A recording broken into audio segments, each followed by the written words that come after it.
भुवनेश्वर में 10 जन बांग्लादेशी गिरफ होता जमापड़ी। गिरफ कला क्राइम ब्रांच एसटीएफ। गिरफ बांग्लादेशी मध्य जड़े नाबालिका अच्छा सूचना मिली। भुवनेश्वर रेलवे स्टेशन रु गिरफ कला एसटीएफ बिना वीसा और पासपोर्ट रे ओडिशा रे रहुथिले बांग्लादेशी। गतकाली गोटे खबर मिलला जे किछि बांग्लादेशी अनुप्रवेशकारी बिना पासपोर्ट और वीसा रे से माने भारत आसुनी एवं ट्रेन पास करछन। से खबर को बेस करी हम गोटे टीम भेरिफाई कलु। भुवनेश्वर रेलवे स्टेशन रु 10 जन बांग्लादेशी धरिलु।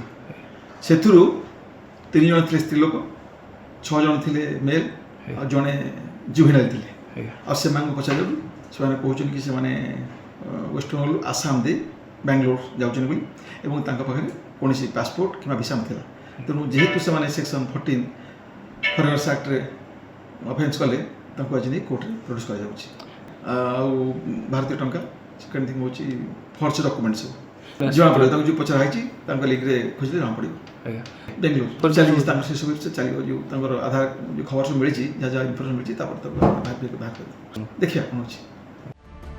भुवनेश्वर सरोज कुमार राउत का रिपोर्ट, रिपोर्टर्स टुडे।